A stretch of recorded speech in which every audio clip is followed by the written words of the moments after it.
शुरू करता हूं अल्लाह के नाम से जो निहायत ही रहम करने वाला है। अस्सलाम वालेकुम कश्मीर, अल्लाह की रहमत हो आप पर।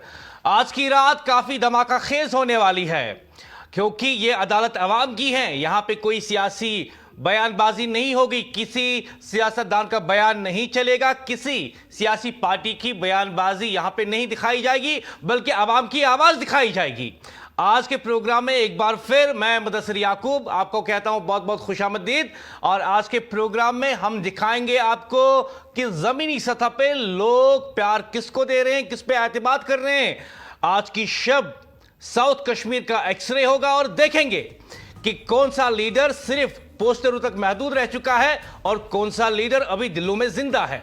आज के प्रोग्राम में हम देखेंगे कि साउथ कश्मीर के लोग, जनूबी कश्मीर के लोग क्या कुछ कहते हैं अपने लीडर्स के बारे में। क्या वो उन एमएलए से खुश हैं जो इस वक्त उनके सिटिंग एमएलए हैं, या फिर उन्हें लगता है कि ऐसे लोग असेंबली में नहीं होने चाहिए, बल्कि जिन लोगों को होना चाहिए था वो असेंबली में है नहीं।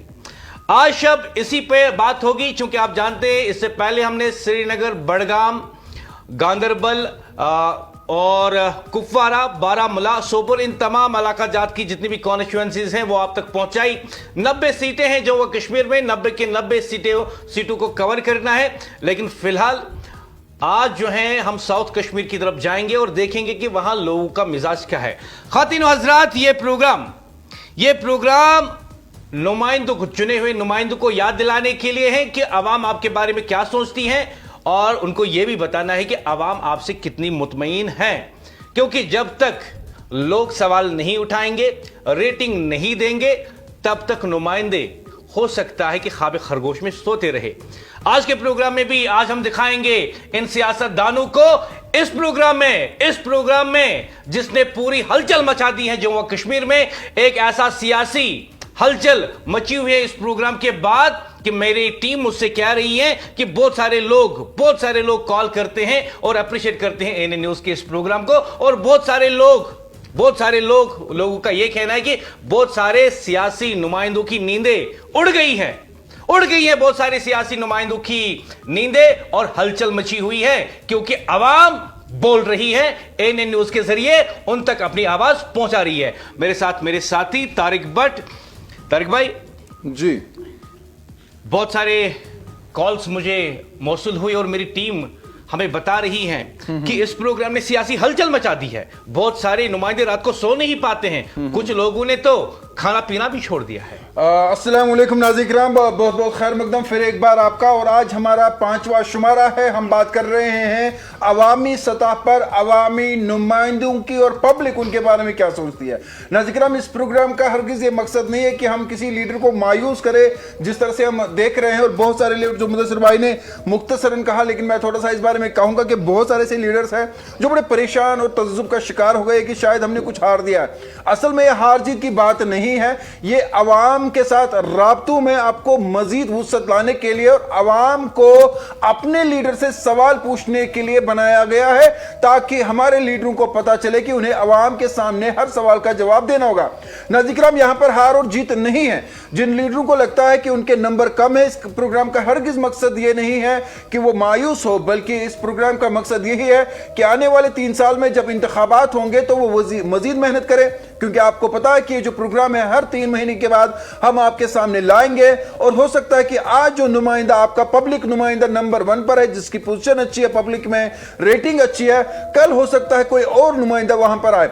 तो यहां पर जमहूरियत में यह सबसे खुशाइन बात है, यह बेहतरीन बात है कि वो ये है कि हम नुमाइंदों से जवाब लेते हैं, सवाल करते हैं, और हम जो ये प्रोग्राम आपके लिए लाए इब्राहिम है। और सबसे पहले ज्यादा बातें नहीं करेंगे मुदस्सिर आपको, लेकिन मैं पहले पार्शियली आपसे डिसएग्री करूंगा तारिक भाई। आपने कहा कि ये प्रोग्राम जो है, जो पब्लिक रेटिंग हम लोगों तक पहुंचा रहे हैं और जो सिटिंग एमएलए हैं उन तक पहुंचा रहे हैं, मैं कहूंगा कि बात सिर्फ असेंबली सीट जीतने और हारने की नहीं होती है, बात होती है लोगों के दिल जीतने की। और ये प्रोग्राम ये प्रोग्राम जिसने सियासी हलचल मचा दी है पूरे जम्मू और कश्मीर में और बहुत सारे सियासतदानों की नींदें उड़ा दी हैं, लेकिन let me tell you very frankly and straight forward, ये प्रोग्राम बता रहा है उन्हें कि क्या वो सियासतदान लोगों के दिलों में है या नहीं, और मेरे ख्याल से सीट जीतने से बेहतर है आवाम का दिल जीतना। बिल्कुल मुदस्सिर याकूब, और सबसे पहले आज हम चलेंगे नाज़रीन किराम साउथ कश्मीर और कोशिश करेंगे पुलवामा, इसके साथ साथ हम शोपियान और त्राल भी कवर करें, लेकिन सबसे पहले डालते हैं मुदस्सिर याकूब नजर पब्लिक पॉलिटिकल रेटिंग। सबसे पहले आपके टीवी स्क्रीन पर कोकरनाग, और कोकरनाग जो है ये कॉन्स्टिट्यूंसी है अनंतनाग डिस्ट्रिक्ट में, तो सबसे पहले चलते हैं कोकरनाग, जहां पे पिछली बार थे जफर अली खटाना, नेशनल कॉन्फ्रेंस के जो सिटिंग एमएलए हैं, उन्होंने हराया था हारून रशीद खटाना को, जो कि पीडीपी के हैं।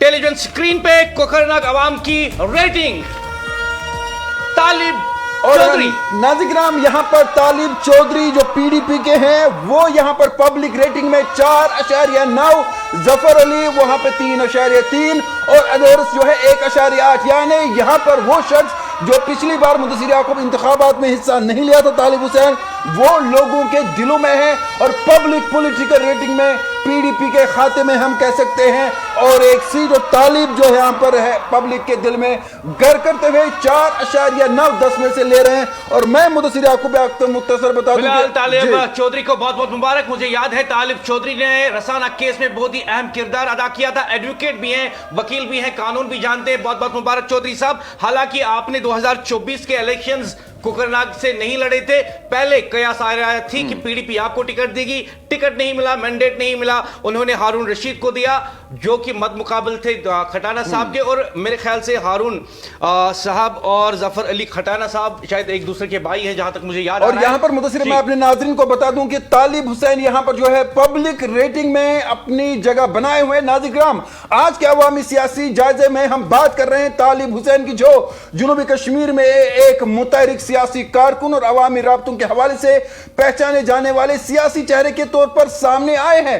तालिब हुसैन, जिन्हें चौधरी तालिब हुसैन मुदस्सिर याकूब के नाम से भी जाना जाता है, शांगस कोकरनाग में मुसलसल सियासी सरगर्मी और अवामी राब्तों की वजह से नाज़रीन खास तवज्जो हासिल कर रहे हैं और अवामी हलकों के मुताबिक वो मकामी मसाइल, नौजवानों के मामलात और जमीनी सियासत में अपनी मौजूदगी बरकरार रखे हुए हैं। और सियासी जमात यानी पीडीपी की जानिब से मुदस्सिर याकूब उन्हें कोकरनाग हल्के की अहम जिम्मेदारी अभी सौंपी गई है, जिसके बाद इनकी सियासी सरगर्मी में मजीद इजाफा देखा गया। और सियासी मुबस्सिरीन का मानना है कि जुनूबी कश्मीर में वो एक उभरते हुए सियासी चेहरे के तौर पर देखे जा रहे हैं और उन्होंने अपनी जगह बनाई है। और अवाम के एक तबके का कहना है कि तालिब हुसैन मुसलसल अवाम के दरमियान मौजूद रहते हैं और मकामी सतह पर सियासी राब्तों को मजबूत बनाने की कोशिश कर रहे हैं। अब सवाल यह है कि मुदस्सिर याकूब, क्या तालिब हुसैन जो आज पब्लिक रेटिंग में आगे हैं, क्या वो इस नंबर को मजबूत और आगे भी बढ़ाएंगे? ऑफकोर्स सबसे पहले जो है मुख्तसरन और सादा अल्फाज में लोगों को बता दूं तालिब हुसैन के बारे में। रसाना का केस आपको याद होगा, जहां पे एक 5 या 8 साल बच्ची के साथ असमंजरेजी हुई थी और उसे बाद में कत्ल भी किया गया था। ये चिनाब वैली की बात है। उसके बाद हमने देखा कि पूरे जम्मू कश्मीर में एहतजाजी मुजाहरे होते हैं और जो एडवोकेट तालिब हैं, इन्होंने उसमें एक अहम किरदार अदा किया था ताकि वो केस जो है अपने अंजाम तक पहुंचे। महबूबा मुफ्ती उन दिनों चीफ मिनिस्टर थी और एक गैर जानिबदाराना तहकीकात जम्मू कश्मीर पुलिस को सौंप दी गई थी। उसके बाद उस केस की ट्रायल जो है चंडीगढ़ में हुई और उसमें कन्विक्शन भी हुई। तालिब हुसैन तब से ज्यादा मशहूर हुए एज ए सोशल एक्टिविस्ट। बाद में जो है इन्हें ये लग रहा था 2024 में कि इन्हें पीडीपी टिकट देगी कोकरनाग में, लेकिन कोकरनाग में चूंकि वो एसटी है, बाकी जो सीटें होती हैं वो जनरल होती हैं, यहाँ पे शेड्यूल ट्राइब के लिए उसे रिजर्व किया गया था। तो जो तालिब हुसैन है ये भी कैटेगरी में आते हैं, तो लगता था कि वहां पे जो है इन्हें मैंडेट मिलेगा और कोकरनाग के लोग भी चाहते थे कि तालिब हुसैन को मैंडेट मिले, लेकिन पीडीपी ने यहाँ पे एक ब्लंडर कर दी। हालांकि मैं ये कहना चाहूंगा कि कई कॉन्स्टिट्यूंसीज में पीडीपी ने 2024 में बहुत सारी गलतियां की और यहाँ पे भी उन्होंने गलती की कि तालिब हुसैन की जगह उन्होंने हारून रशीद को लाया जफर अली खटाना के खिलाफ, जबकि जफर अली खटाना जो है, जो मेरी टीम मुझे बता रही है, इलेक्शन जीतने के बाद आवाम में बहुत ही कम नजर आए हैं, जिसकी वजह से लोग आज भी तालिब हुसैन को जो है वहां पे चाहते हैं। और मुझे बताया गया है कि हाल ही में पीडीपी ने एक बार फिर कोकरनाग कॉन्स्टिट्यूएंसी में तालिब हुसैन को ही जो है वहां का इंचार्ज बनाया है। और अच्छी बात यहां पे पीडीपी के लिए यह है कि जिस कैंडिडेट को उन्होंने 2024 में नकारा था, जब उसकी बेहतरीन रेटिंग टीवी पे आती है, उससे पहले ही वो वहां पे एक बार फिर इंचार्ज बन चुके हैं। और जो हारून है वो पीडीपी से खैरबाद कह चुके हैं। लेकिन सबसे अहम बात यह है तारिक भाई, आप देख लीजिए कि जो हमने सर्वे किया, हमारी टीम ये नहीं देखती कि सिटिंग एमएलए कौन है, अपोजिशन में कौन था, किसको कितने वोट मिले। जमीनी सतह पे जाके लोगों से पूछती है, बताओ जी आपका नुमाइंदा कौन होना चाहिए। और यहाँ पर पीडीपी के लिए अच्छी बात यह हो सकती है, जिस तरह से आपने कहा कि अगर वो पिछली गलतियां नहीं दोहराएंगे, अगर वो हारून रशीद खटाना है वो और तालिब इकट्ठे मिलकर काम करते हैं, तो मुझे लगता है वहां पर वो मजबूत और हो सकते हैं, मजीद मजबूत हो सकते हैं। क्योंकि जब हम जफर अली खटाना की बात करते तो उन्होंने 17,984 वोट करीबन लिए थे और हारून ने 11,788 वोट लिए। और अगर तालिब और वो इकट्ठे काम करते हैं कॉन्स्टिट्यूंसी में, तो मुदस्सिर याकूब मुझे लगता है कि पीडीपी इस सीट पर मजबूत हो सकती है मजीद। सिर्फ 11% का फर्क रहा था, मेरे ख्याल से 31% जो है एनसी ने लिया था, जबकि पीडीपी ने मेरे ख्याल से 21 के करीब जो है वोट शेयर लिया था। लेकिन अहम बात यह थी कि जो आज के दौर में हम देखते हैं कि जो कि तालिब हुसैन को चाहते थे लोग वहां पे कि इन्हें मैंडेट मिले, लेकिन आज के दौर में मैं आपको बताऊं कि जो इन्हें 4.9 रेटिंग मिली है अवाम की, उसकी वजह कहीं ना कहीं नेशनल कॉन्फ्रेंस का जो सिटिंग एमएलए हैं वहां पे जफर अली खटाना साहब, उनके बारे में लोगों का तासुर है। उनका कहना है कि वो अवाम में इलेक्शन के बाद बहुत ही कम नजर आए हैं और कॉन्स्टिट्यूंसी में खासा काम उनका नजर नहीं आया है, जिसकी वजह से उनकी रेटिंग गिरकर अवाम ने तालिब को प्रेफरेंस दी है। लेकिन पीडीपी के लिए अच्छी बात है। तो क्यों ना यहाँ पर मुदस्सिर याकूब हम आगे बढ़े और आगे हम करेंगे बात बिजबिहारा के हवाले से। जी बिल्कुल। और बिजबिहारा ये कॉन्स्टिट्यूंसी जैसा कि आप जानते हैं इसका नाम था बिजबिहारा, लेकिन डिलिमिटेशन कमीशन के बाद इसका नया नाम रखा गया है सिरगोफारा बिजबिहारा। लेकिन कश्मीर में आज भी लोग इसे बिजबिहारा कॉन्स्टिट्यूंसी के ही नाम से पुकारते हैं, क्योंकि नाम चेंज हुआ है। खास डिलिमिटेशन में कुछ इलाके जो है इधर उधर चले गए थे, लेकिन ये सीट जो है यहाँ पे इल्तिजा मुफ्ती थी पीडीपी की तरफ से, जबकि डॉक्टर बशीर अहमद वीरी साहब थे नेशनल कॉन्फ्रेंस की तरफ से। और उन दिनों अच्छा, वैसे मैं कोकरनाग के बारे में पहले आपको बताऊं, इससे पहले कि हम इस सीट पे जाए, बिजबिहारा सीट पे जब इलेक्शन कैंपेनिंग चल रही थी तो मैंने खटाना साहब, हारून साहब और जो जफर साहब है, दोनों का इंटरव्यू किया था।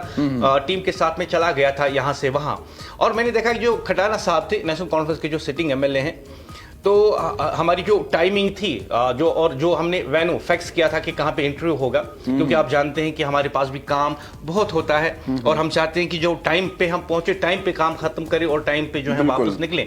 तो जब इनका इंटरव्यू करने के लिए हम पहुंचे तो अचानक जो इंटरव्यू का टाइम था, वेन्यू था, वहां पे पहुंच गए, ये भी पहुंच गए। तो अचानक उन्होंने कहा मुझसे वहां पे कि मुझे कहीं और जाना है जलसे के लिए, आप मेरे साथ आ जाइए। I totally refuse. मैंने कहा मेरी टीम डिसिप्लिन्ड है, ऐसा नहीं हो सकता। नहीं, मैं आपको बता रहा हूँ, लेट मी टेल यू।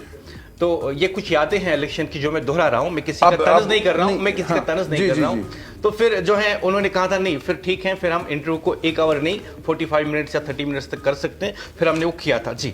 और जो बिजबिहारा की बात करते हैं, वहां पे इल्तिजा मुफ्ती पीडीपी की तरफ से कैंडिडेट रही, जबकि बशीर अहमद वीरी साहब जो है वहां पे नेशनल कॉन्फ्रेंस की तरफ से काफी अच्छे वोट लिए थे। बशीर वीरी ने वहां पर करीबन 33,000 वोट लिए थे, और वहां पर भी हम जानते हैं, चूंकि उस पर हम बात नहीं करेंगे भी, जो इल्तिजा मुफ्ती का वहां पर इंतखाबात में हिस्सा लेना, वो भी बड़ा उस वक्त जो है गर्मा गया था मामला। काफी अंदर भी पार्टी में जो है गुस्सा और नाराजगी थी, और इल्तिजा मुफ्ती ने वहां पर मुदस्सिर याकूब 23,500 के करीब वोट लिए थे। और जो तीसरे नंबर वहां पर बीजेपी के सोफी यूसुफ भी रहे थे, जिनके वोटिंग शेयर जो था वो काफी कम था, लेकिन पहले नंबर पे बशीर वीरी ने बड़ा अच्छा वोट वहां पे लिया था। और बशीर वीरी के बारे में आपको ये भी बता दूं, मुझसे आपको वो बड़े नरम मिजाज के माने जाते हैं, और आपने देखा कि पिछली बार असेंबली में वो जो है रो भी पड़े थे जी। और मुझे ये सोफी यूसुफ साहब के से याद आया, क्योंकि उनका भी इंटरव्यू हमने इलेक्शंस के दौरान किया था। सिरगोफारा में ही उनका घर भी है और ऑफिस भी है उनका बहुत बड़ा वहां पे। तो उनके और हमारी चाय आ रही है, क्यों ना चाय प्रोग्राम में आप ले आइए। और मैं आपको कहूं कि जो सोफी यूसुफ साहब है, क्योंकि ये बीजेपी के हैं, आज के दौर में 2024 में उन्होंने 3,000 से जायद वोट जो है हासिल किए थे। लेकिन मैं आपको बता दूं कि जब हम तकरीबन 2000 की बात करते हैं तो बीजेपी के वहां पे जो लीडर हो 96 की जब हम बात करते हैं 1996 की, तो वहां पे उनके एक कैंडिडेट हुआ करते थे मेरे ख्याल से विद्या सागर। उन्हें महज जो है 35 वोट्स मिलते थे। फिर जब सोफी यूसुफ साहब आए, मेरे ख्याल से 96 में यूसुफ साहब आए, तो उससे पहले विद्या सागर थे। तो सबसे पहले जो उन्होंने इलेक्शन लड़ा सोफी यूसुफ ने इस कॉन्स्टिट्यूएंसी से, उन्हें महज मेरे ख्याल से 196 वोट मिले थे तब। खैर वो तो माजी की बात है, लेकिन काफी हिस्टोरिक असेंबली कॉन्स्टिट्यूंसी और मुदस्सिर याकूब, चलिए बात कर रहे हैं हम सिटी कुपवारा बिजबिहारा की। तो वहां पर अवाम का मिजाज क्या है, वहां की अवाम क्या चाहती है? पब्लिक पॉलिटिकल रेटिंग आपके टीवी स्क्रीन पर, जहां पर बशीर वीरी अभी सिटिंग एमएलए हैं, इल्तिजा मुफ्ती दूसरे नंबर पर आई थी। देखते हैं पब्लिक का मिजाज मुदस्सिर याकूब क्या है। यह है public political Mehbooba Mufti 6.9 Mehbooba Mufti, Bashir Veeri just 3.1, very poor rating for the sitting MLA and others 0, and it is a comeback of PDP. I will tell you Tariq भाई, it is a comeback of PDP। Bijbehara का एक बार फिर इशारा दिया है कि सियासी दिल आज भी महबूबा मुफ्ती के साथ ही धड़क रहे हैं। अगरचे इलेक्शन में खुद महबूबा मुफ्ती मैदान में नहीं थी, लेकिन रेटिंग में आज भी बिजबिहारा के नाम उन्हीं से धड़क रहा है। ये सिर्फ एक सियासी रेटिंग नहीं, ये बिजबिहारा के अवाम का सियासी पैगाम है महबूबा मुफ्ती के लिए। ये सिर्फ एक सियासी रेटिंग नहीं, ये बिजबिहारा के अवाम का एक सियासी पैगाम है। महबूबा मुफ्ती वापस आ जाओ। और बेटी इंतखाब हार गई, लेकिन मां की सियासी मकबूलियत आज भी बिजबिहारा में जिंदा है। एनसी के मौजूदा एमएलए दूसरे नंबर पर है, मगर अवामी रेटिंग में आज भी सबसे ऊपर महबूबा मुफ्ती हैं। और ये एक बड़ा कमबैक है, बड़ा कमबैक है पीडीपी के लिए। और मैं कहता हूं तारिक भाई, क्या आप तस्वीर कर रहे थे? No, this is surprise, this is surprise for me. मैं सोच रहा था कि इल्तिजा और डॉक्टर वीरी और सोफी यूसुफ इनके बारे में रेटिंग आ जाएगी। बिल्कुल, आई वाज एक्सपेक्टिंग दैट, लेकिन आप देख लीजिए कि महबूबा मुफ्ती जो है यहाँ पे 6.9 हाईएस्ट रेटिंग, एमएलए भी नहीं है, कंटेस्ट भी नहीं किया। और मैं कहता हूं तारिक भाई, mark my words, this is the bounce back of PDP, this is the comeback of PDP. और इस रेटिंग के बाद पीडीपी के जो लीडर्स हैं और वर्कर्स हैं वो ज्यादा मुतहरिक हो जाएंगे जमीन और मुदस्सिर याकूब, जब मैं इस बारे में बात भी कर रहा था कुछ दिन पहले की बात कर, अगरचे मैं नहीं जानता था कि ये इतना बड़ा सरप्राइज हमें भी मिलेगा कि महबूबा मुफ्ती जो है वहाँ लोग चाहते हैं कि वो फिर से जो है वहाँ पर हिस्सा ले इंतखाबात में। मैं जब बात कर तो कई लोगों ने कहा कि महबूबा मुफ्ती ने जो है कुछ दिन पहले बड़ी रैलीज वहाँ पर की है और आवाम में मकबूलियत काफ़ी हासिल है। कुछ लीडर्स को मुदस्सिर याकूब हम देख रहे हैं जो काफ़ी मकबूल भी हो रहे हैं। और अभी चूंकि हम जानते हैं कि जो वीरी साहब है वो बहुत अच्छा काम कर रहे हैं, बल्कि बहुत अच्छे से भी अच्छा काम कर रहे हैं, लेकिन महबूबा मुफ्ती का आपका जो कहना है कमबैक, ये बहुत बड़ी पीडीपी के लिए बात है। और नाज़िर किराम, यहां पर ये बात बताना जरूरी है, आज के अवामी सियासी जायजे में हम बात कर रहे हैं महबूबा मुफ्ती की, जिन्हें आज वहां की आवाम यानी सिटी कुपवारा बिजबिहारा की आवाम याद कर रही है। और आपको बता दें कि महबूबा मुफ्ती की बुनियाद पर उनके इलाके में एक मजबूत सियासी चेहरे के तौर पर देखा जा रहा है उन्हें। और अवामी सर्वे, जमीनी फीडबैक और लोगों की राय के मुताबिक महबूबा मुफ्ती को उनके हल्के में अब भी एक बाअसर रहनुमा माना जाता है। अवाम के बड़े तबके का कहना है कि वो मुसलसल सियासी सरगर्मियों, अवामी राब्तों और अहम मामलात पर अपनी आवाज बुलंद कर रही है। इसी बुनियाद पर आज के अवामी सियासी जायजे में महबूबा मुफ्ती जो है वो करीबन 7 पॉइंट्स ले रही है। ये दर्जाबंदी अवामी राय, जमीनी मकबूलियत,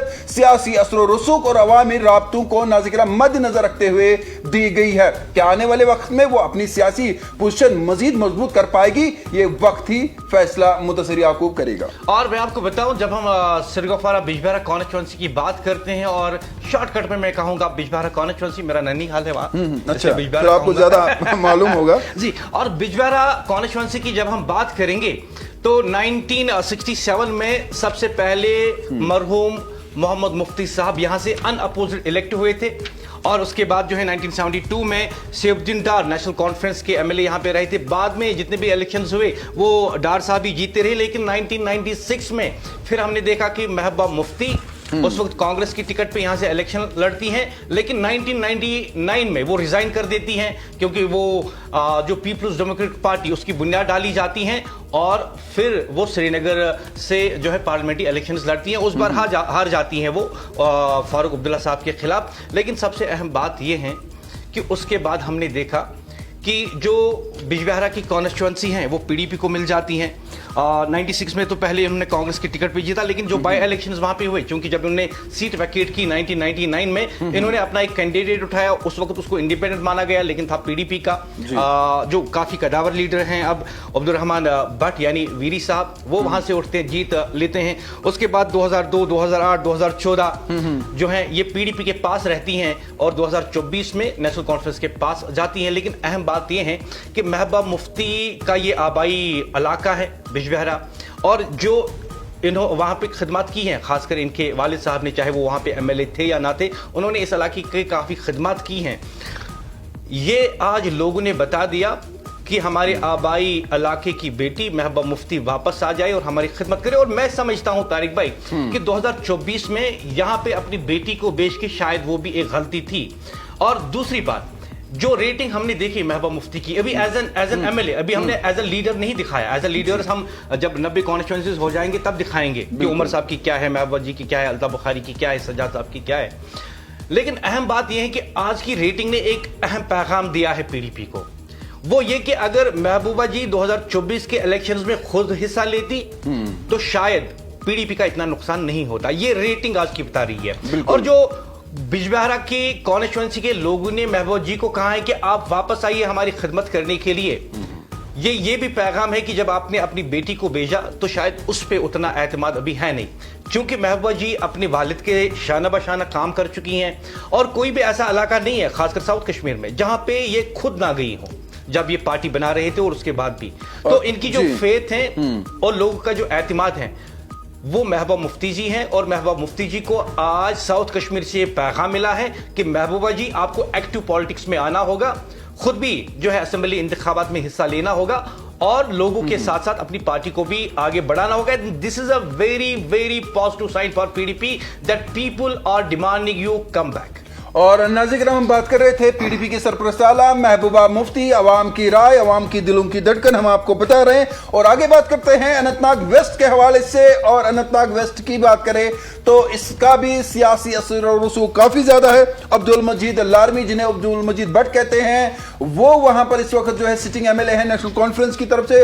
अब्दुल गफ्फार सोफी जो है वो वहां पर नाज़रीन PDP की तरफ से जो उनके मत मुकाबिल रहे थे। उसके बाद हमने देखा कि मोहम्मद रफी वानी थे भारतीय जनता पार्टी के। और जब हम वोटिंग की बात करते तो अब्दुल मजीद लारमी ने भी काफी अच्छा वहां पर वोट शेयर लिया था। उन्होंने 25,135 वोट हासिल किए थे, जबकि उनके मत मुकाबिल जो PDP थी उन्होंने 14,700 वोट हासिल किए थे। और बीजेपी ने वहां पर 6,584 वोट हासिल किए थे। और DPAP का भी वहां पर जो है नाज़रीन नुमाइंदा था जिन्होंने 6,530 वोट हासिल किए थे। तो जब हम मुदस्सिर याकूब अनंतनाग वेस्ट की बात करते हैं तो अब्दुल मजीद लारमी, जो कि जिनका नाम पूरा अब्दुल मजीद भट्ट है, वो भी बड़े वोकल है, काफी बोलते रहते हैं। और उनका जो मुकाबला PDP के साथ था वो अब्दुल गफ्फार सोफी है, उनका भी अच्छा ग्राउंड है वहां पर।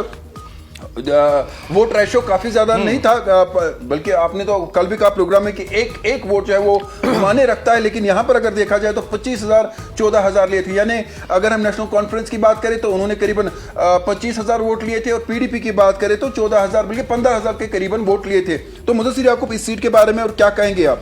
मैं यही कहूंगा कि अब्दुल मजीद भट्ट साहब, जो असल में उनके गांव का नाम है लारम, इसीलिए वो अपने नाम के साथ लारमी जोड़ते हैं और लोग भी इन्हें प्यार से ही अब लारमी साहब कहते हैं। तो अब्दुल मजीद लारमी साहब जो है यहाँ से पिछली बार भी जीते थे नेशनल कॉन्फ्रेंस की टिकट पे, जबकि PDP जो है यहाँ पे 2024 में हार गई थी। और उससे पहले 2014 में भी यहाँ पे लारमी साहब ने PDP को पखाड़ दिया। और नाज़रीन, चलते हैं अनंतनाग वेस्ट, देखते हैं अवाम की राय, अवाम के दिलों में कौन है अभी लीडर जिसको लोग चुन रहे हैं। आइए आपकी टीवी स्क्रीन पर देखते हैं अनंतनाग वेस्ट, जहां पर मुकाबला बहुत कड़ा था।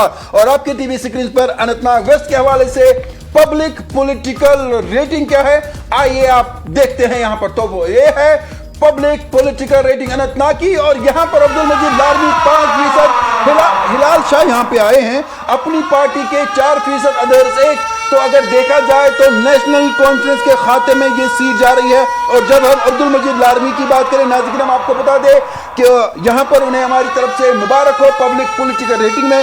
वो लोगों के दिल में अभी भी है। और नाज़रीन, आज के अवामी सियासी जायजे में अब्दुल मजीद भट्ट, जिन्हें लारमी के नाम से जाना जाता है, जनूबी कश्मीर के सियासत में एक मजबूत और मुतहरिक सियासी चेहरे के तौर पर देखे जा रहे हैं। अवामी राय, जमीनी राब्तों और हालिया सियासी सरगर्मियों की बुनियाद पर अब्दुल मजीद भट्ट लारमी को उनके हल्के में एक मुअस्सर रहनुमा माना जा रहा है। अवाम के बड़े तबके का कहना है कि वो मुसलसल अवामी मसाइल को उठाते रहे हैं और जमीनी सतह पर उनकी मौजूदगी काफी मजबूत देखी जा रही है। 2024 के असेंबली इंतखाबात में नाज़रीन बड़ी जीत ने भी इनकी सियासी ताकत को मजीद मजबूत किया, जहां उन्होंने वाजिया फर्क से कामयाबी हासिल की। इसी बुनियाद पर आज के अवामी सियासी जायजे में अब्दुल मजीद भट्ट यानी लारमी को मिले हैं करीबन 7 पॉइंट आए हैं जी, 5 पॉइंट जो है उन्हें हासिल किए। तो अवामी मकबूलियत में है नाज़रीन ये दर्जा बंदी अवामी मकबूलियत, जमीनी असर व रसूख, अवामी राब्तों और सियासी सरगर्मी को मद्देनजर रखते हुए दी गई है कि आने वाले वक्त में वो अपनी सियासी पोजीशन को मजबूत कर पाएंगे। ये फैसला अवाम ही करेंगे। मुदस्सिर, ये लारमी साहब जो हैं असल में ये इस कॉन्स्टिट्यूंसी से कभी लड़े ही नहीं है जिस पे आप बात कर रहे हैं। ये नई कॉन्स्टिट्यूंसी है जिसे कार्व आउट किया गया था डूरू और अनंतनाग के कॉन्स्टिट्यूंसीज को हटा के। उससे पहले ये कुलगाम से लड़ रहे थे, होम शालीबुग कॉन्स्टिट्यूंसी हुआ करती थी और उसके कुछ इलाके और अनंतनाग के कुछ इलाके मिला के जो है एक नई कॉन्स्टिट्यूंसी बना दी गई जिसका नाम अब जो है रखा गया है अनंतनाग वेस्ट। जी, लारमी साहब के बारे में मुझे याद आ रहा है कि जब इनका इंटरव्यू करने के लिए हम यहाँ से वहाँ गए थे अनंतनाग, तो काफी मेहमान नवाज हैं। उन्हें पता था कि श्रीनगर से टीम सुबह 6 बजे निकली है और शायद मैंने ही किया था वो, कि आपने दूसरा किया था? नहीं, वो मैंने किया था जब टीम मेरे साथ आई थी। जी। तो लारमी साहब ने, इनको पता था कि श्रीनगर से टीम आएगी, सुबह 6 बजे निकलेगी वहां से और हमें जो है इनका इंटरव्यू 8 बजे शुरू करना था। तो इन्होंने वो ब्रेकफास्ट वगैरह अच्छी तरह रखा था पूरी टीम के लिए। थैंक यू लारमी साहब उसके लिए। और इसके बारे में जो जमीनी सतह पे रेटिंग आई है, मैं आपको कहूं तारिक भाई कि मैं उससे बिल्कुल मुतमईन हूं, क्योंकि जिस तरीके से वाकई में अपनी कॉन्स्टिट्यूंसी में काम करते हैं और वोकल रहते हैं, किसी से डरते हैं नहीं, सीधा बयान दे देते हैं based on facts. So he deserves this and people really love him in his constituency. बिल्कुल। तो मुदस्सिर आपको आगे हम बात करें क्या पहलगाम की, और अगर हम पहलगाम के बारे में मैं आपको बताऊं, पहलगाम में जो है नेशनल कॉन्फ्रेंस का जो एमएलए है, सिटिंग एमएलए है अल्ताफ अहमद वानी, जिसे अल्ताफ कुल्लू के नाम से उर्फ आम में जाना जाता है। हालिया दिनों हमने देखा असेंबली में जो है उनकी तू मैं भी हुई थी दीगर पार्टियों के साथ, लेकिन अहम बात यह है कि वहां पे मोहम्मद रफी मीर अपनी पार्टी के कैंडिडेट 2nd नंबर पे आए थे। फिलहाल इस पे कमेंट्री जरूर करेंगे और ऑब्जर्वेशंस भी जरूर देंगे, but let us see on your television screen Pahalgam constituency, जहां पे सिटिंग एमएलए नेशनल कॉन्फ्रेंस के अल्ताफ कुल्लू और साथ ही में उन्होंने पिछली बार हराया था अपनी पार्टी के कैंडिडेट रफी मीर को। What's the public pulse mandate on your television screen? It's अपनी party Rafi Mir 5.2, Altaf Kullu sitting MLA very poor rating for the sitting MLA Altaf वानी, very poor rating, and others को मिला है 1.6। this means कि अब की बार अपनी पार्टी इन रोड्स बना रही है, खाता खोल रही है साउथ कश्मीर में। कांग्रेचुलेशन। और रफी मीर का जो सियासी सफर है वो काफी ज्यादा भी है, ऐसा उनका बहुत बड़ा सियासी सफर है। और लेकिन उससे पहले मैं आपको बताऊं कि रफी मीर साहब 5.2 आउट ऑफ 10, बहुत मुबारक। और अपनी पार्टी ने साउथ कश्मीर में झंडा गाड़ दिया। और यहां पर अपने नाजरीन को बता दें कि आज के नाज़रीन अवामी सियासी जायजे में हम बात कर रहे हैं गुलाम अहमद मीर की, जो जुनूबी कश्मीर की सियासत में एक तज्जियाकार और सीनियर सियासी रहनुमा के तौर पर जाने जाते हैं। गुलाम अहमद मीर तवील अरसे से अवामी सियासत का हिस्सा रहे हैं और डूरू असेंबली हल्के में उनकी मजबूत सियासी शिनाख्त मानी जाती है। अवामी राय के मुताबिक वो जमीनी राब्तों, सियासी तजुर्बे और मुसलसल अवामी सरगर्मियों की वजह से आज भी एक अहम सियासी चेहरा तस्वुर किए जा रहे हैं। उन्होंने मुख्तलिफ इदारों में असेंबली इंतखाबात में कामयाबियां हासिल की और 2024 के इंतखाबात में दोबारा कामयाबी हासिल करके अपनी सियासी मौजूदगी को मजबूत अंदाज में साबित किया। सियासी मुबसरीन के मुताबिक उनकी सियासत का मरकज अवामी मसाइल, तरक्याती काम और ज़मीनी राब्ते रहे हैं। अवाम के एक तबके का कहना है कि गुलाम अहमद, शायद मैं आगे बढ़ रहा हूं। जी बिल्कुल। हम रफी मीर साहब की बात कर रहे थे। जी, रफी मीर की बात करें तो कॉन्स्टिट्यूंसी में जो है हाईएस्ट रेटिंग के साथ हैं। And I will tell you very frankly Tariq भाई, this is very shameful for the sitting MLA of National Conference, जो असेंबली में खुद को फोटो खिंचवाने के लिए और बयानबाजी करवाने के लिए नारेबाजी तो करते हैं, लेकिन और यहाँ पर ये बात भी कॉन्स्टिट्यूंसी में लोगों के दिलों में है नहीं। और यहाँ पर ये बात बताना जरूरी है, जिस तरह से मैं कह रहा हूँ नाज़रीन, आज के अवामी सियासी जायजे में जहां बात कर रहे हैं रफ़ी अहमद मीर की जो जुनूबी कश्मीर की सियासत में एक तज्जियाकार और सरगर्म सियासी चेहरे के तौर पर देखे जा रहे हैं और अवामी राय और ज़मीनी राब्तों के बुनियाद पर नाज़िर रफ़ी अहमद मीर को अब भी पहलगाम और जुनूबी कश्मीर में एक मजबूत अवामी बुनियाद रखने वाला रहनुमा माना जाता है। सियासी मुबसरीन के मुताबिक नौजवान, खेलों, रोजगार और मकामी तरक्की के मसाइल पर उनकी सियासत ने इन्हें अवाम के करीब रखा। रफ़ी अहमद मीर ने मुख्तलिफ सियासी इदारों में अहम रोल भी अदा किया है, कई बड़े सियासी मुकाबलों में मजबूत चैलेंज पेश किया। अवाम के एक तबके का कहना है कि मुश्किल हालात में भी इनकी सियासी मौजूदगी हर वक्त रही और मुसलसल अवामी मसाइल उठाते रहे। अगरचे 2024 के इंतखाबात में मुदस्सिर उन्हें शिकस्त का सामना करना पड़ा, लेकिन जमीनी सतह पर बात करें तो उनकी शिनाख्त और सियासी असर रसूख आज भी बरकरार और माना जा रहा है। इस बुनियाद पर आज के अवामी सियासी जायजे में रफ़ी अहमद मीर को मिले हैं अहम पॉइंट्स और उन्होंने यह दर्जाबंदी अवामी मकबूलियत जमीनी राब्तों पर हासिल की है। Yes, 5.2 is an excellent rating for an MLA who was defeated in 2024 assembly elections. लेकिन अहम बात यह है तारिक भाई कि रफ़ी साहब ने बिजबिहारा कॉन्स्टिट्यूंसी से भी 96 या 2008 के करीब जो है वहाँ पे इलेक्शंस लड़े थे, या उससे पहले जहाँ तक मेरी याददाश्त मेरा साथ दे रही है, जो हमने तारीख का मुताला किया है, उन्होंने वहाँ से भी इलेक्शंस लड़े थे। लेकिन अहम बात यह है कि आप देख लीजिए कि जो पहलगाम कॉन्स्टिट्यूंसी है वहाँ पे महबूबा मुफ्ती जी भी एक वक्त में एमएलए रही हैं, वो पीडीपी के पास रहा। रफ़ी साहब का अगर आपको याद होगा, आपको याद दिला दूंगा मैं कि जब हमने एएनए न्यूज़ की शुरुआत की थी, हमारा ऑफिस जब छानापुरा में था तो वहां पे हमने इनका इंटरव्यू भी किया था। ये हमारे अच्छा, मैं अपने नाज़रीन को माफ कीजिए, आपको रोकना चाहूंगा। तो मेरे स्क्रीन पे जो है यहाँ पर दिखाए जा रहे हैं पीसीआर से 4 फोटोज मुझे आ रहे हैं, मैं कंफ्यूज भी हो रहा हूँ। यहाँ पर मुझे दिखाया जा रहा है उमर अब्दुल्ला, महबूबा मुफ्ती, गुलाम हसन मीर और 2-3 फोटो। हाँ, ये थोड़ा सा बस ठीक है हो गया। नहीं, मैं अभी इससे पहले जो पर्चे का बता रहा था क्योंकि फोटो मुझे कुछ और आ रहा था और मैं किसी और के बारे में बात कर रहा था, इसलिए अब ठीक हो गया। अभी रफ़ी मीर साहब आपकी टेलीविजन स्क्रीन पे हैं, इसको भी हटा दीजिए। लेकिन खातिन हजरात, अब तक की जो रेटिंग है उसका नताइज क्या बता रहे हैं? उसके नताइज ये बता रहे हैं, कश्मीर की आवाम बता रही है, जो कश्मीर की आवाम बता रही है कि 16 कॉन्स्टिट्यूएंसीज में नेशनल कॉन्फ्रेंस को हाईएस्ट पब्लिक रेटिंग मिली है। पीडीपी 5 कॉन्स्टिट्यूएंसीज में जो है हाईएस्ट रेटिंग के साथ है, कांग्रेस 3, जबकि बीजेपी 0, पीपल्स कॉन्फ्रेंस 3, अपनी पार्टी 6 और अवामी इत्तेहाद पार्टी 2 और अदर्स को 1। और यहां पे जब हम अभी तक के फिगर्स की बात करें तारिक भाई, आप देख लीजिए कि पीडीपी अभी 5 पे है लेकिन अपनी पार्टी 6 पे है। इसका मतलब यह है कि नए चेहरे भी और नई पार्टीज भी अपनी बुनियादें बना रही हैं। बिल्कुल। और मुदस्सिर याकूब आगे बढ़ते हैं और बात करते हैं जूरू के हवाले से, जहां पर जो सिटिंग एमएलए हैं वो गुलाम मोहम्मद मीर है और उनके मत मुकाबिल जो रहे थे मोहम्मद अशरफ मलिक रहे थे, जो पीपल्स डेमोक्रेटिक पार्टी के। गुलाम मोहम्मद मीर ने वहां पर 44,270 वोट हासिल किए थे, जो काफी ज्यादा है और इनका असर रसूख बहुत ज्यादा है। और इनके मत मुकाबिल पीडीपी ने 14,540 वोट के करीब लिए थे और इसमें अंतर ही अंतर है। और मीर साहब का वहां पर बड़ा अच्छा असर रसूख है। आपकी टीवी स्क्रीन पर डूरू असेंबली सेगमेंट की बात करें, वहां पर इस वक्त कौन सा चेहरा नुमाइंदा है लोगों के दिलों में है, आइए देखते हैं, फिर बात करते हैं। वहां पर सिटिंग एमएलए हैं कांग्रेस के गुलाम मोहम्मद मीर, जबकि उन्होंने हराया था मोहम्मद अशरफ मलिक को, जो कि थे पीडीपी के candidate. The public pulse, public mandate of Dooru constituency on your television screen.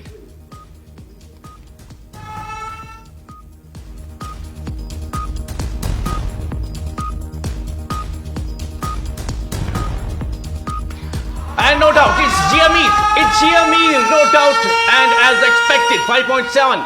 Ashraf Malik PDP के 3.3, अदर्स को मिला है 1। और जिस तरीके से जीएम मीर साहब को लगातार हाईएस्ट रेटिंग मिलती रही है अब तक, कांग्रेचुलेशंस जीएम मीर साहब, आप अपने डूरू कॉन्स्टिट्यूएंसी में हमेशा जो है मशहूर रहे हैं और अपनी खिदमत के लिए मानी जाते हैं। बहुत बहुत मुबारक। और कांग्रेस के खाते में एक और सीट जाती हुई मैं आपको बताऊं तारिक भाई कि जीएम मीर साहब ने 5.7 out of 10, it's an excellent rating GM Mir साहब। और मैं आपको बताऊं तारिक भाई कि मीर साहब ने कई अहम ओहदों पर फाइज रह चुके हैं। ये जेके पीसीसी यानी जो इनकी जम्मू कश्मीर की यूनिट है कांग्रेस की, उसके सदर भी रह चुके हैं, कैबिनेट मिनिस्टर भी रह चुके हैं, टूरिज्म मिनिस्टर भी रह चुके हैं और इंसान बहुत अच्छे हैं। बहुत बार इनसे काम करने का मौका मिला एज अ जर्नलिस्ट, हमने हमेशा इनको अच्छा इंसान पाया। इनकी कॉन्स्टिट्यूएंसी में हमने कई प्रोग्राम्स किए हैं और कई इंटरव्यूज जो है इनके साथ हुए हैं। हमने हमेशा पाया कि लोग उसे जुड़े हुए हैं and he is a very noble soul.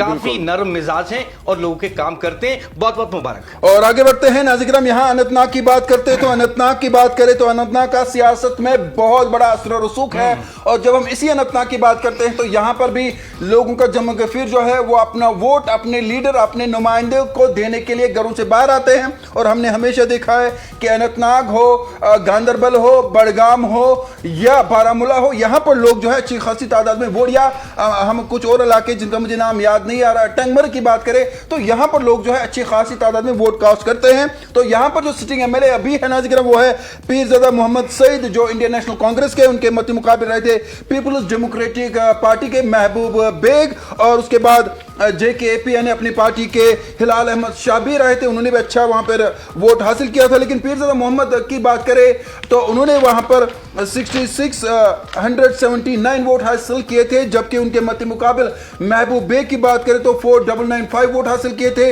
यानी 4993 वोट हासिल किए थे। और हिलाल अहमद शाह जो अपनी पार्टी के हैं उन्होंने 4240 के करीब वोट हासिल किए थे। तो चलिए अनंतनाग की बात करते हैं। आपके टीवी स्क्रीन पर अनंतनाग में पब्लिक की दिल की धड़कनें किसके लिए धड़क रही है, मेरे साथी मुदस्सिर याकूब। जी हाँ बिल्कुल, अब चलते हैं अनंतनाग की पब्लिक पॉलिटिकल रेटिंग में, जहां पे सिटिंग एमएलए हैं कांग्रेस के पीरज़ादा मोहम्मद सईद, जिन्होंने हराया था PDP के कैंडिडेट महबूब बेग को। Let's see the public pulse of Anantnag constituency on your television screen, the public mandate from Anantnag constituency.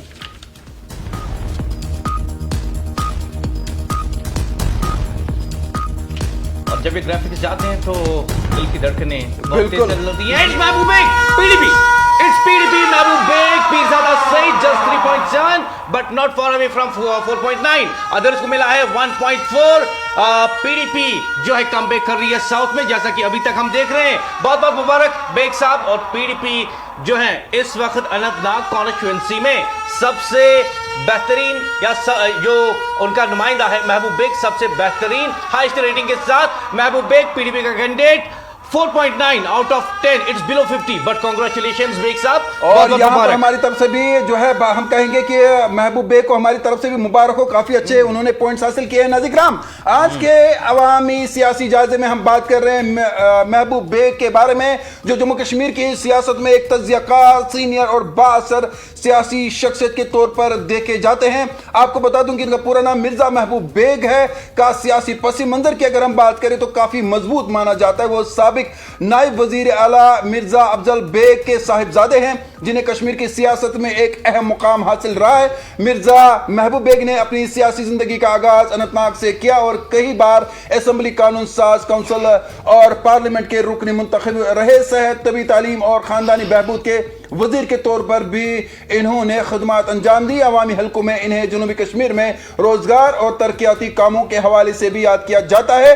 और 2009 के पार्लिमानी इंतखाबात में इनकी कामयाबी को कश्मीर की सियासत में एक बड़े सियासी मुआरका माना गया, जहां उन्होंने सख्त सियासी मुकाबले के बावजूद कामयाबी हासिल की। तो सियासी मुबसरीन के मुताबिक इनकी तकरीरी सलाहत, सियासी तज्जिया और अवामी राब्ते आज भी इन्हें एक नुमाया सियासी चेहरा बना रहे हैं। और बाद में उन्होंने नई सियासी हिकमत अमली के तहत नाज़िर पीपल्स डेमोक्रेटिक पार्टी में शमूलियत इख्तियार की और जमात में अहम जिम्मेदारियां संभाली। आज भी वो पार्टी के अहम तर्जुमान और तंजीमी चेहरे के तौर पर देखे जाते हैं। अवाम के एक तबके का मानना है कि मिर्जा महबूब कश्मीर की रिवायती सियासत के उन चंद रहनुमाओं में शामिल है जिनके पास तवील सियासी तज्जिया और जमीनी सियासत की मजबूत समझ मौजूद है। अब सवाल यह है कि क्या मिर्जा महबूब बेग आने वाले वक्त में दोबारा फाल सियासी किरदार के साथ नई नस्ल को अपनी तरफ तवज्जो कर पाएंगे? फैसला अवाम के हाथ में। और मुझे याद आ रहा है कि ये 2009 की बात है, तब इनका ताल्लुक जो है नेशनल कॉन्फ्रेंस के साथ था। और मैं पढ़ाई के बाद कॉलेज की पढ़ाई के बाद मैंने शेड्यूल किया था कि इनका एक इंटरव्यू करूंगा टीवी चैनल के लिए, लोकल टीवी चैनल के लिए। और आपको याद होगा कि हमारे एक कैमरामैन हुआ करते थे बिलाल बख्शी साहब, याद है आपको तारिक भाई? हाँ, तो वो उस वक्त जो है मेरे कैमरामैन थे। तो मैंने उनसे कहा था कि कॉलेज खत्म होती ही मैं पहुंच जाऊंगा। नवाई सुब उनका ऑफिस हुआ करता था वहां पे, और उनका जो इंटरव्यू मैंने किया इनको बहुत अच्छा लगा। बहुत ग्रिलिंग क्वेश्चंस थे। वो आज भी मेरे यूट्यूब पे हैं, जो मेरा पर्सनल यूट्यूब है उस पे है वो इनका इंटरव्यू, उसकी कुछ क्लिपें हैं। तो जब मैंने इंटरव्यू खत्म किया तो बेग साहब ने, फिर मुझे लगता था कि आप गुस्सा होंगे इंटरव्यू के बाद, इन्होंने मुझसे पूछा, कहा कि आपने मॉस कॉम कहाँ से किया है? मैंने कहा सर अभी तो मेरा कॉलेज खत्म नहीं हुआ, मैं कॉलेज में ही हूँ, अंडर ग्रेजुएट हूँ, तो इन्होंने बड़ा अप्रिशिएट किया था और कहा था कि आप इसी प्रोफेशन में आगे जाना।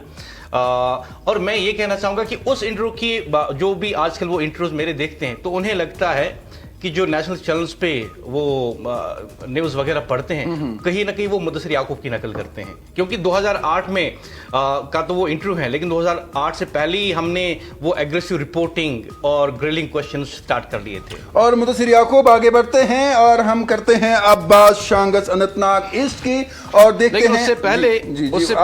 उससे पहले एक बार ओवरऑल रेटिंग पे जो है बात कर लेते हैं। नेशनल कॉन्फ्रेंस 16, पीडीपी 6, कांग्रेस 4 और बीजेपी 0, पीपल्स कॉन्फ्रेंस 3, अपनी पार्टी 6, अवामी इत्तेहाद पार्टी 2, अदर्स 2, पीडीपी और अपनी पार्टी इस वक्त नेक टू नेक है, जबकि नेशनल कॉन्फ्रेंस जो है 16 कॉन्स्टिट्यूएंसीज में रेटिंग हाईएस्ट उसको मिल रही है। अब आप कहते हैं कि हम बात करेंगे शांगस अनंतनाग ईस्ट की। पहले जो कॉन्स्टिट्यूएंसी थी इसका नाम था शांगस, लेकिन बाद में डूरू और अनंतनाग के कुछ इलाकों को मिलाकर ये कॉन्स्टिट्यूएंसी जो है बनाई गई, जिसका नाम जो है शांगस अनंतनाग ईस्ट रखा गया। और मेरे ख्याल से काफी दिलचस्प कॉन्स्टिट्यूएंसी हो सकती है रेटिंग के लिए। बिल्कुल मुदस्सिर याकूब, जब हम इस सीट की बात करते हैं तो रियाज अहमद खान जो वहां पर है जम्मू कश्मीर नेशनल कॉन्फ्रेंस के, वो वहां पर इस वक्त जो है सिटिंग एमएलए हैं, और अब्दुल रहमान भट्ट जो है पीडीपी के वो मत मुकाबिल रहे थे, और वहां पर तीसरे नंबर पर जो लोग रहे थे उनकी वोटिंग शरह कम थी, तो वो बताना यहाँ पर ठीक नहीं है। तो रियाज अहमद खान जो उन्होंने करीबन क्या उन्होंने 30,340 के करीब वोट लिए थे, और अब्दुल रहमान भट्ट जो थे पीडीपी के, मुदस्सिर याकूब, उन्होंने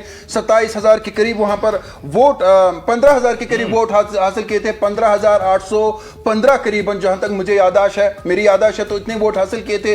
और उसके बाद बाकी छोटी मोटी पार्टियां रही थी, लेकिन नेशनल कॉन्फ्रेंस और पीडीपी का यहां मुकाबला करा सकता क्या मुदस्सिर याकूब? हम इस कॉन्स्टिट्यूएंसी के हवाले टीवी स्क्रीन पर दिखाए अवाम का नब्ज।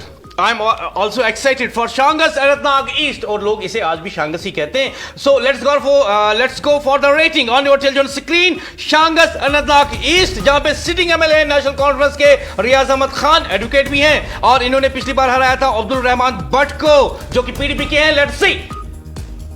पीर मंसूर, इट्स पीडीपी 4.8। पीर मंसूर ने यहां से इलेक्शन नहीं लड़ा था, but the people likes him. Pir Mansoor 4.8, Riyaz Ahmad sitting MLA 4.2 and others 1%। और 4.8, 4.2 सिर्फ 4 या 6 पॉइंट्स का फर्क है, 0.6 का फर्क है। लेकिन पीर मंसूर पीडीपी के लिए अच्छी खुशखबरी कि पीर मंसूर को यहां पे लोग देखना चाहते हैं, या यूं कहिए कि उन्हें हाईएस्ट पब्लिक रेटिंग मिली है। Good news again for the PDP.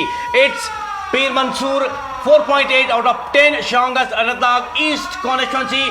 पीर मंसूर साहब बहुत बहुत मुबारक, शांगस के लोग आपको बहुत याद कर रहे हैं। और यहां पर पीर मंसूर की बात करें तो नाज़िर यहां पर भी बताना चाहेंगे कि आज के अवामी सियासी जायजे में हम बात कर रहे हैं अभी पीर मंसूर हुसैन की, जो जनूबी कश्मीर में एक सरगर्म और मुतहरिक सियासी चेहरे के तौर पर देखे जाते हैं। पीर मंसूर हुसैन तवील अरसे से अवामी सियासत का हिस्सा रहे और शांगस हल्के में इनकी एक अलग सियासी शिनाख्त मानी जाती है। अवामी हल्कों के मुताबिक नाज़िर वो जमीनी राब्तों, अवामी मसाइल और मुसलसल सियासी सरगर्मियों की वजह से जनूबी कश्मीर में एक पहचानी हुई आवाज समझे जाते हैं। सियासी सफर के दौरान उन्होंने मुख्तलिफ इदारों में अहम सियासी किरदार भी अदा किया और अवामी मसाइल पर खुलकर अपनी राय पेश की। और आपको बता दें कि जब हम पीर मंसूर की बात करें, यहाँ पर उन्होंने इंतखाबा यानी जो इलेक्शन था वो लड़ा नहीं था, लेकिन अवाम के दिल में अभी भी वो है। और आज जब हम बात करें तो नाज़िर हम आपको ये बात भी बताना चाहेंगे कि जो एमएलए सिटिंग एमएलए या जो वहां पर मत मुकाबिल था, इसका मतलब हरगिज़ नहीं कि उन दो के बारे में लोग अच्छा सोचे। यहां पर तो कभी कभी हमें खुद सरप्राइज मिलता है कि जब हम देखते हैं कि उस शख्स को लोग पसंद करते हैं जो पिक्चर में है नहीं मुदस्सिर। लेकिन यहां पे एक बात जरूर कहना चाहूंगा, पिछली बार इन्होंने शांगस को शुरू किया था मेरे ख्याल से जब शांगस कॉन्स्टिट्यूएंसी थी, क्योंकि इन्होंने बाद में जो है इन्हें पीडीपी ने मैंडेट नहीं दिया, तो ये किसी और कॉन्स्टिट्यूएंसी में इन्होंने वहां पे एज एन इंडिपेंडेंट कैंडिडेट लड़ा था। शांगस में नहीं लड़ा था। तो मैं ये कह रहा हूं कि 2024 की बात कर रहा हूं कि 2024 में इन्हें पीडीपी ने मैंडेट नहीं दिया था, इन्होंने किसी और कॉन्स्टिट्यूएंसी में एज एन इंडिपेंडेंट कैंडिडेट लड़ा था, लेकिन नाकाम रहे। लेकिन अब की बार जो है इन्हें इनकी कॉन्स्टिट्यूएंसी ने, क्योंकि हम जानते हैं डिलिमिटेशन के बाद कुछ इलाके इधर उधर वगैरह जो है लोग भी थोड़ा सा कंफ्यूज हो गए थे, लेकिन अब जो है इस पे ग्रिप आ गई है सब। पीर मंसूर जो है ये पीडीपी की तरफ से एमएलए रह चुके हैं। हालांकि ये सीट जो है, ये कॉन्स्टिट्यूएंसी जो है, ये एनसी के पास भी रही है, ये कांग्रेस के पास भी रही है, ये पीडीपी के पास भी रही है, लेकिन अब की बार लोग कहते हैं कि हम पीडीपी के लीडर पीर मंसूर को यहां पे हाईएस्ट रेटिंग दे रहे हैं, and that's on your television screen. I think it's 4.8, below 50 but not poor. It's excellent and highest among all political leaders in the जी constituency. मुदस्सिर याकूब यहाँ पर मैं और मैं आप देख लीजिए एक अहम बात है जिसपे हमारी नजर नहीं गई, अब पीडीपी 7 पे आ गई है। पीडीपी 7 पे आ गई है, नेशनल कॉन्फ्रेंस 16 पे है, अभी पीडीपी 7 पे, कांग्रेस 4, बीजेपी 4, पीपल्स कॉन्फ्रेंस 3, अपनी पार्टी 6, अवामी इत्तेहाद पार्टी 2 और दीगर जो हैं उन्हें 1, यानी अब पीडीपी जो है अपनी पार्टी से आगे जा रही हैं और नेशनल कॉन्फ्रेंस के करीब भी जा सकती एक अहम बात यहां पर मैं करना चाहूंगा, वो बड़ा इंतहाई अहम है नाज़िर किराम। जब हम पीडीपी की बात करते हैं तो कुछ लोग ये भी कहते थे कि अब पीडीपी सर्वाइव नहीं कर पाएगी, पीडीपी खत्म हो गई, लेकिन कोई भी पार्टी मरती नहीं है। वक्ती तौर पर उनका नुकसान हो सकता है, वक्ती तौर पर पार्टी कमजोर हो सकती है, लेकिन कभी भी पार्टी कोई मरती नहीं है। और हम देख रहे हैं कि जिस तरह से अब पीडीपी के बारे में लोगों की सोच बदल रही है, वो मुझे लगता है कि साउथ कश्मीर में अगर महबूबा मुफ्ती खुद इसकी लीड करते हैं जिस तरह से अभी वो कर रही है, तो शायद साउथ कश्मीर में पीडीपी अच्छी ग्रिप मुदस्सिर याकूब पकड़ सकती है। और मैं ये कहना चाहूंगा तारिक भाई कि मैं ये कहना चाहूंगा, ये आज जो हम अनंतनाग डिस्ट्रिक्ट की बात कर रहे हैं और 7 कॉन्स्टिट्यूंसी को हमने डिस्कस किया, कोकरनाग, सिरकफारा, बिजबेहरा, अनंतनाग वेस्ट, पहलगाम, डूरू, अनंतनाग शांगस, अनंतनाग ईस्ट, आप देख लीजिए सब के सब जो हैं एनसी के पास हैं। लेकिन आज देख लीजिए कोकरनाग पीडीपी ले जाती हैं, बिजबेहरा पीडीपी ले जाती हैं, अनंतनाग पीडीपी ले जाती हैं, शांगस अनंतनाग ईस्ट पीडीपी ले जाती हैं। तो इसका मतलब यह है कि पीडीपी जो है वो रिवाइव कर रही है। और सिटिंग एमएलए जो नेशनल कॉन्फ्रेंस के हैं इस डिस्ट्रिक्ट में आप देख लीजिए लोग उनको कम रेटिंग दे रहे हैं। यहां पे नेशनल कॉन्फ्रेंस को एज अ पार्टी जो है सोचना होगा कि उनके सिटिंग एमएलए क्या कर रहे हैं। हालांकि मैं मानता हूं एक फैक्टर यह भी है कि जो नेशनल कॉन्फ्रेंस का इलेक्शन मैनिफेस्टो था, उनके एमएलए खुद लोगों से कहते हैं कि हम उनको इंप्लीमेंट नहीं कर पाते हैं क्योंकि वो हमारे पास इख्तियारत नहीं, लेकिन लोग ये मानने के लिए तैयार है नहीं। वो कहेंगे सड़क तो आपके हाथ में है, पानी देना आपके हाथ में, स्कूल बनाना आपके हाथ में है। क्योंकि मुझे हालिया दिनों एक शख्स कह रहा था कि मैंने अपने एमएलए से कहा कि ये क्लास 4th मुलाजिम है, लोगों के काम नहीं करते, इसकी ट्रांसफर करवा दो। वो मिनिस्टर के पास गया और मिनिस्टर ने कहा कि मैं ये भी नहीं कर सकता। लेकिन नहीं आप बताइए, जब एक कंसर्न एमएलए मिनिस्टर के पास जाए, गवर्नमेंट उनकी, हुकूमत उनकी, एडमिनिस्ट्रेशन उनकी, और मिनिस्टर उससे कहे कि मैं क्लास 4th को ट्रांसफर नहीं कर सकता, I think it's a big lie. क्योंकि कम से कम वो एक क्लास 4th को तो जो है ट्रांसफर कर सकता है, लेकिन उनके एमएलएस भी जब नाराज हो जाएं तो लोग अपने आप नाराज हो जाते हैं। लेकिन good news for PDP and good news for also अपनी पार्टी। और यहां पर अगर हम अपनी पार्टी इट्स ऑन 6, जिसे पिछले इंतखाबात में कोई सीट मिली नहीं थी, अब साउथ कश्मीर में भी झंडे गाड़ रही है। अच्छा, उन चीजों पर भी हम अगले प्रोग्राम में बात करेंगे कि किस पार्टी को कितना नुकसान हुआ, उसके वजूहात क्या रहे, मुहरिकात क्या रहे, पीडीपी कमजोर क्यों हुई, अपनी पार्टी कमजोर क्यों हुई, सजाद लोन के लिए भी बड़ा मुश्किल हुआ था जीतना। तो ये चीजें भी हम बात करेंगे आने वाले प्रोग्राम में। लेकिन फिलहाल अगर हम कोकरनाग की बात करें तो वहां पर अवामी राय में पीडीपी बाजी मार जाती है। मुदस्सिर बिजबेहरा की बात करें तो महबूबा मुफ्ती के बारे में लोग कह रहे कि नहीं, उन्हें वापस आना चाहिए। बिल्कुल बिल्कुल, क्योंकि जब आपकी टॉप लीडरशिप या आपका जो लीडर है इससे मोरल बढ़ेगा लीडर्स का भी और लोग उनके वर्कर्स का भी जी। और इसी तरह जिस तरह आपने कहा अनंतनाग की बात की, शांगस की बात की, तो अगर यहाँ पे पीडीपी इसी तरह से काम करती रही तो आने वाले कुछ वक्त में आप देखेंगे कि पीडीपी एक स्ट्रांग पार्टी की तरह से फिर एक बार वापस आएगी। मुदस्सिर याकूब, मुझे लगता है आप लोगों से हम इजाजत लेंगे, क्योंकि अभी इजाजत तो लेंगे, लेकिन बात यह है ख़वातीन और हजरात, बात यह है कि इलेक्शन होने के बाद हम हमेशा सोचते हैं कि इलेक्शन कैंपेनिंग के दौरान ये एमएलए, ये पॉलिटिकल लीडर आपके घर आता है, आपसे हाथ मिलाता है, छोटे बच्चों के सर पर हाथ रखता है और कहता है कि मुझे खिदमत करने का मौका दे दीजिए। इलेक्शन होते ही कुछ एमएलए गायब हो जाते हैं और 5 साल होने के बाद फिर आते हैं आपके पास और कहते हैं कि हमें फिर से खिदमत करने का मौका दे दीजिए। लेकिन ये इंसाफ नहीं है, इंसाफ ये है कि हम लोगों की पॉलिटिकल रेटिंग उन तक पहुंचाए ताकि उनके जो हायर अप्स हैं, उनकी जो पार्टी हाई कमांड है, वो देखे कि जिन लोगों को उन्होंने मैंडेट दिया था और जिन पर लोगों ने एतमाद दिया, अपना वोट दिया, क्या वो लोगों के लिए कॉन्स्टिट्यूंसी में काम कर रहे हैं या नहीं। एएनएन न्यूज़ ये आवाज उठाती रहेगी, पहुंचाती रहेगी, ये हमारा वादा भी है और जज्बा भी।